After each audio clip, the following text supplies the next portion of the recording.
What's up, everybody? This is your boy, Mr. Pound for Pound himself, and I'm definitely back in the house with my post-fight video on Jean Pascal versus Lucian Bute, which took place on the 18th of January, 2014 at the Bell Center in Montreal, Quebec, Canada. Beautiful place. I've been there. Nice place.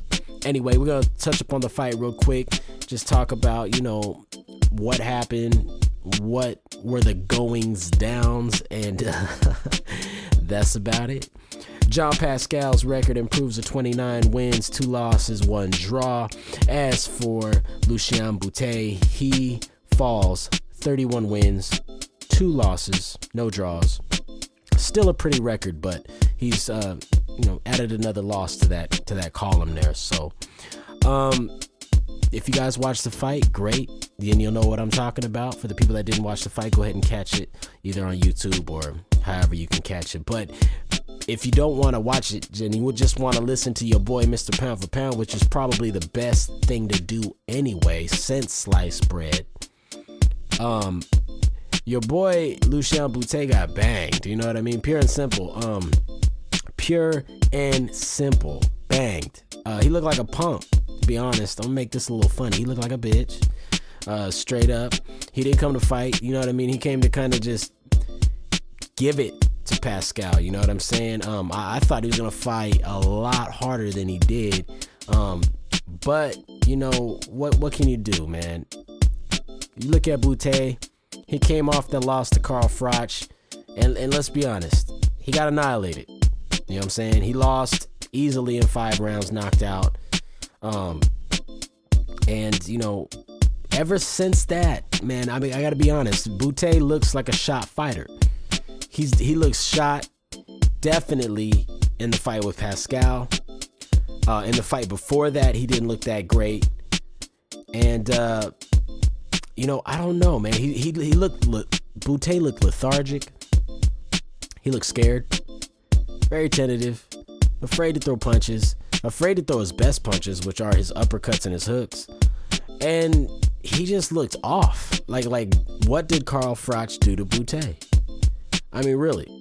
A lot of people thought he was going to win the fight against Pascal. Pascal even thought it was going to be a harder test. Pascal beat him easy. Pascal did everything he had to do. Pascal looked very Pascal-ish in that motherfucking ring. He did everything, and he looked great. He was aggressive, kept his defense good.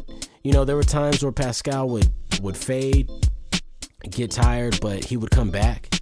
He would explode on Bute with punches, counter shots, power punches. I mean, you name it, he brought it to Bute. Pascal was not going to be denied, and that's pretty much what we saw. He tattooed him with combinations, head, body combinations. I mean, the crowd was still chanting Bute, Bute, ironically, but Pascal was handing an ass whooping on him. And I was actually cheering for Pascal by round 6. You know what I mean? Even though I had predicted Bute to win the fight. For many reasons, others were predicting Bute to win the fight.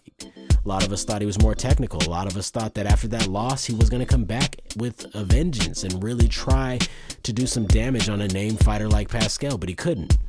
He had a unanimous decision win against Denis Grachev, but still, even in that fight, he didn't look that great. And Denis Grachev only has 13 fights. With that being said, Lucian Bute, he did not perform. And we ask ourselves, did he not perform because of Pascal, or did he not perform because he got the shit beat out of him against Carl Froch, and that just changed him as a fighter? Did the Froch fight ruin Bute, in other words? Very, very possible. You know what I mean? The way he lost was brutal. So it wasn't one of those, beat me on points losses. No, Carl Froch came and took a piece of Bute's ass and put it in the mail. And then that mail went to the shot building where all the fighters that are shot are. So I think that Carl Froch might have shot Lucian Bute's career. You can call Carl Froch 50 Cent. Because I really do. I think he ruined his career. Bute has not looked the same since. Straight up. With that being said, I did personally think he was going to pull a better performance than he did. Round 12 looked great. It looked grand. It looked cool. It looked like a Chavez, Martinez situation. But Pascal's too strong of a fighter to let that steal his moment. So it didn't. The scorecards read 118, 110, 117, 111, 116, 112, all for Pascal. I mean, I would go 118, 110. You know what I'm saying? If I had an official scorecard myself.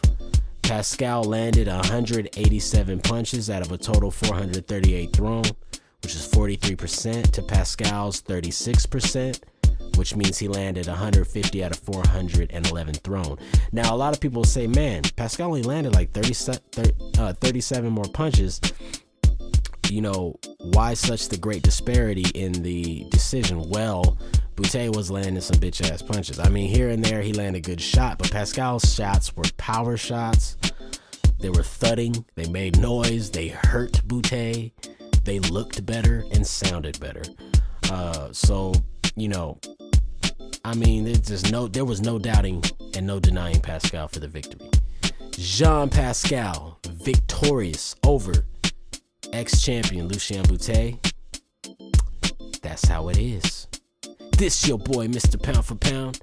I'm looking forward to seeing Jean Pascal in a big fight against Adonis Stevenson, who happens to be my favorite at that division right now. That will be a great fight. This is your boy, Mr. Pound for Pound. I'm up out of here.